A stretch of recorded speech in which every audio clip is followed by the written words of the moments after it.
My name is Christy Beerhoff. I'm sitting here with a land speed racer, Ralph Hudson. Pleasure seeing you again. I've been lucky enough to get to interview you before. We've been to Bolivia together twice.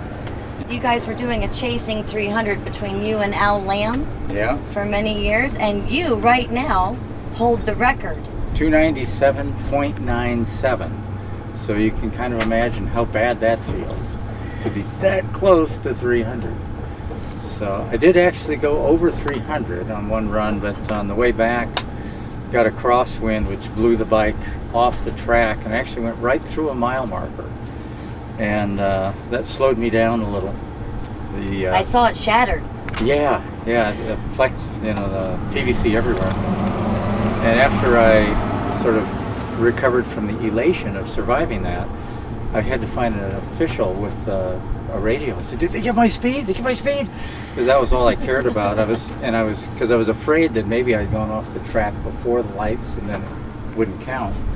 And Alan Rice, who's the head timer, is a very sort of dry personality, and I could hear him on the radio. They asked him, "Did you get Ralph's speed on that run?" He goes, "Yes, we know exactly when Ralph reached the timing instruments. I ran over them." But they counted it. So I was real happy. I was very disappointed because the first run had been 304.969.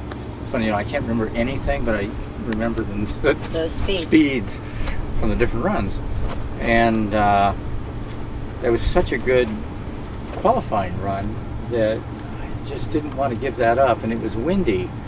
But they only give you 2 hours between the time you do your first run and you finish your second run, and we were down to about 20 minutes. Well, it's not getting any better, not getting any worse. We should just go. And so we did, and it was, I always ask if what's the wind at the tower. I think they get real tired of me, but they said it's gusting 6 to 9 miles an hour from the west. Okay, so it's going to come from this side. And I take off, and the very first thing I notice is I'm leaning the wrong way. And it goes through my head, can you do this wrong? Nah. I thought, well, they must have reported it wrong. Or I don't understand which direction a west wind comes from, if it's going from or to. But, so I, getting down, and just kind of used to being leaned over and going there. And all of a sudden, about a mile before the timed mile, the bike takes off in that direction because the wind is now coming from the west. They were correct where they were, and so then you've got to muscle the bike. You've got to turn it, get on the other side, if you're center of gravity. And so then I'm leaning the right way. Okay, all right, and I'm trying to think, God, should I lean this way, that way? What's the best? Because I'm about up to speed, and it was a really bumpy and wet track, and so there wasn't great traction, so the rear end was skidding around, and they groomed the track with road graders, but I think they got paid by the job, not by the hour, and so they did it at 30 miles an hour, and the thing was a washboard. There was 1 mile that was really smooth, just naturally. They didn't put the lights there. They were about 2 miles further down, so there was 1 mile that, it was just beautiful. But where the time mile was, it was a little bit like riding a rodeo. Everything like this, and you're trying to think, don't shut off, don't sit up, and even here I've had a little bit of trouble with my leg coming out of the bike doing different things. And so I squeeze in and down that, and then back to the story. It's like I'm leaning the right way, and at about the middle of the timed mile, the bike heads in the direction I'm leaning. So that means the wind has changed again, and I'm right in the middle of trying not to sit up, trying not to let off, but trying to change the center of balance so I can get, curving the other direction, and I didn't quite make it. Twice, huh? So yeah, but this time I went right through the number 8 mile. And what's sort of funny about it is you've seen the Roadrunner cartoons and how he paints a mural on a brick wall and the coyote slams into it and leaves his outline. My outline of the bike has got the helmet, everything is right in that banner. We're doing better. So anyway, so I did Broke have shaft on our fuel pump. a coyote Got one. sticker on my bike. Right. What advice can you give to new racers to come to Bonneville? I think you need to come and at least spectate one time, just kind of see what happens and what it's like. I think you'll find you can approach almost anybody, and there'll be, I mean, who doesn't like talking about their bike or their car, you know?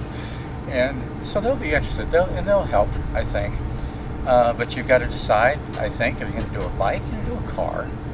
I like bikes, they're simple, you know, only 2 wheels, no doors. And you're right out there in the wind, you know. I don't know, I like motorcycles. And then just see, you know, what do you like? You know, do you like little 2-stroke bikes? Do you like your big 4-cylinder track day bike? You know, what would you want to try? And you need to get a rule book. And it's a little bit like learning a new language, which after you get it, you go, oh yeah, it's an APS-BG 1700. You'll know what all those things mean. It's, I think it's a little hard if you're not a mechanic already. You need to have a dad or an uncle or something, and it's one of the things that, you know, I think is, I don't know, not as great about growing up nowadays, is that when I started, we built mini bikes using lawnmower engines. And there's a movie called Why We Ride, and there's a real funny segment in there. They have like Kenny Roberts and all these big name racers, and they ask them how they started, and there's this whole sequence. They go, mini bike, mini bike, mini bike, mini bike, mini bike, mini bike, mini bike. And it's like, yeah, that's how it started. But I say, yeah, like if you want to do it, if you're looking something that will take up all your spare time and spare money, to look through the record book and pick a class. Find something that doesn't have a record that looks really high. It's like, you know, like 130 miles. I could do that. And read the book. You got to safety wire a few things. You got to put in a steel strap over your battery. Got to have, you know, a kill switch that is tied with a lanyard, so if you come off the bike, which you probably won't, almost nobody ever crashes. I was kind of an exception.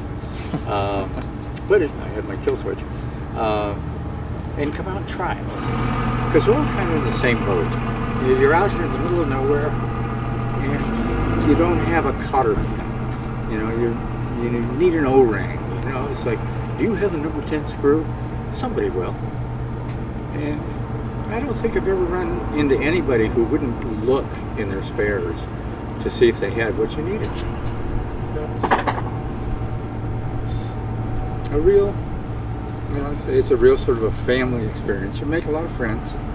You know, you could take somebody's record and make an enemy or two. But, and, you know, setting a record, your first one especially, is so exciting. You know, I found myself thinking, please don't blow, please don't blow, please don't blow, because the engine is just screaming. You know, you're asking it to do probably more than it was designed to do, and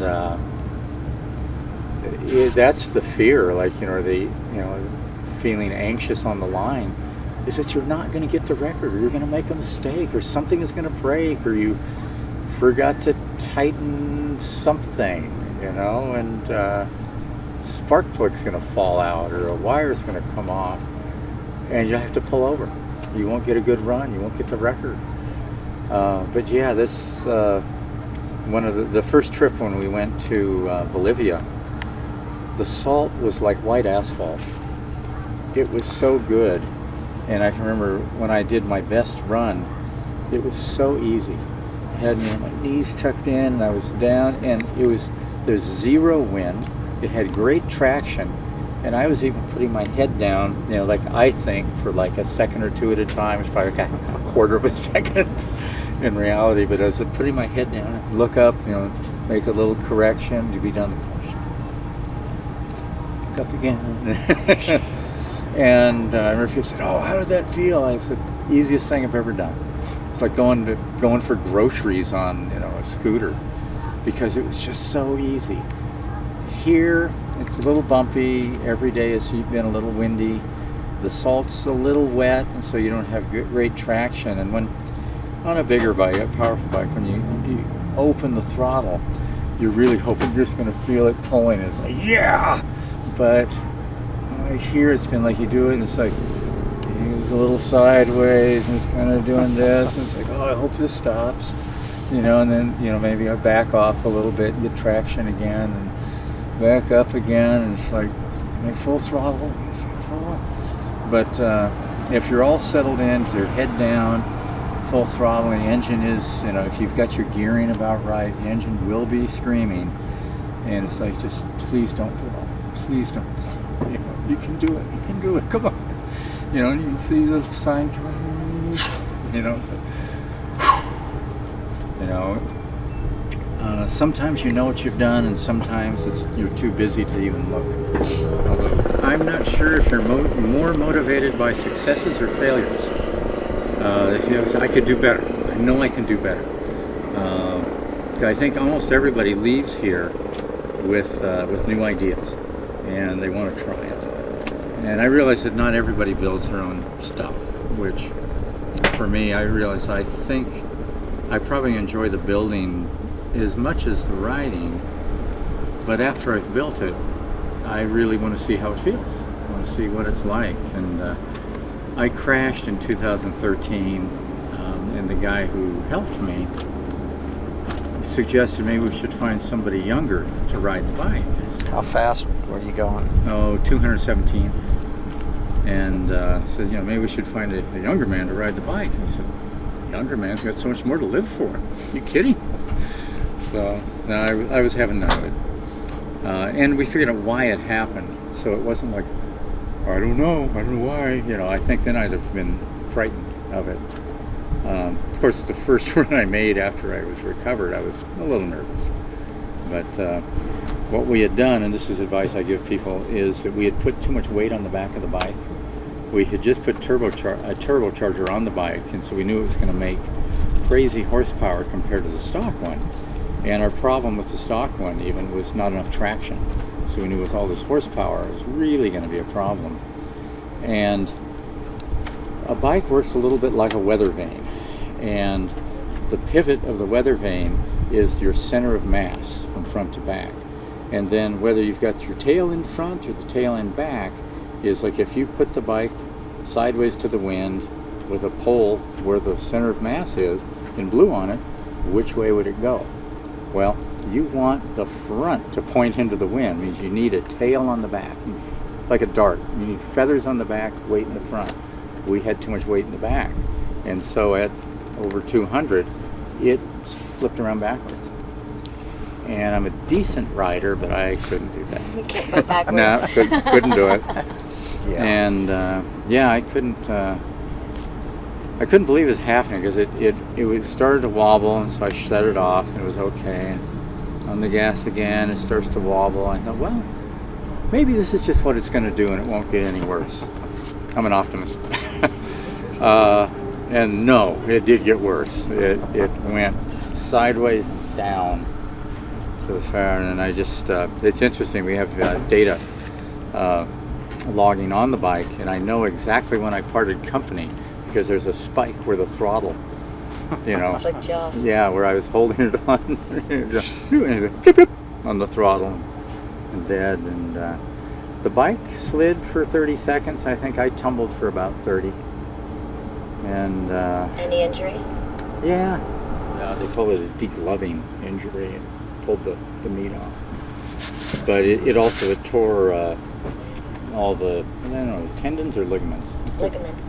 Okay, the ligaments in my shoulder. It's like a rotator cuff injury because I was going to physical therapy and I couldn't do this. And so it was actually the therapist was the one who diagnosed it. So I went in and they wanted to do it. This happened in August, and it was all the way till December till they found it. And I talked him into doing it that year, so that I'd already reached my deductible on my insurance, but they said that they could only reattach one of them. There's 3. He says, but it was the biggest one. But I guess that when they tear, he says he thinks they're old injuries, which is possible because I've crashed a lot of bikes over the years. That they can't, if they've atrophied too much, they can't pull it and reattach it. And they say they do not have a synthetic material that will bond. You know, they tear again. So they've tried it. So I've only got one on that side, but I've got good power this way, which is what you need for riding. So I'm okay. I've gotten 2 records. I have 2 bikes. I've got a 600cc bike and a 1000cc, and I've gotten the blown gas. The bikes are turbocharged, so it puts you in the blown class. So I've got blown fuel and blown gas with the 600, but I haven't really had a great run yet. Nice.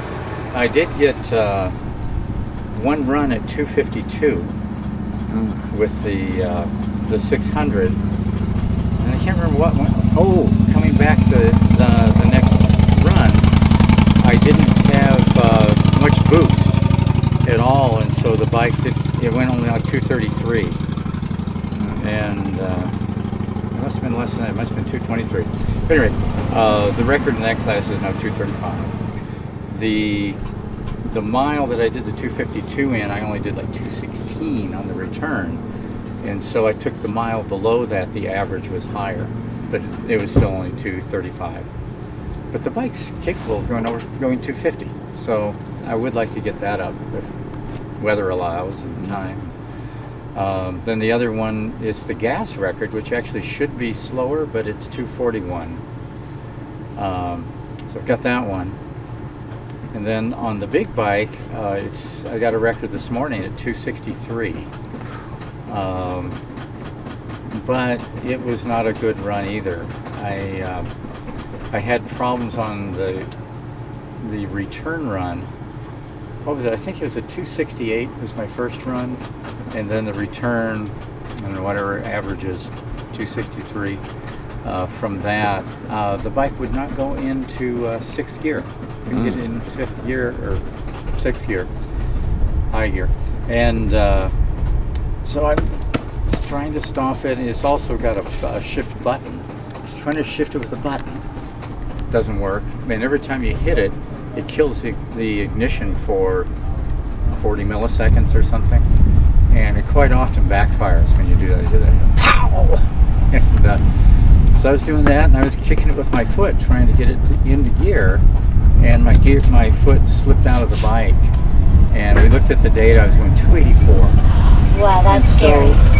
Well, but it just would have been such a great run, and so we lost that run really. And the average though is 263, which I understand is the fastest sit-on bike record in Bonneville. Yes. And we could do a lot better. So it feels better to have a record than not, but it's also very disappointing not to feel like you've run up to your capabilities. Hello, my name is Ralph Hudson, and I am a land speed racer. So he gets another shot.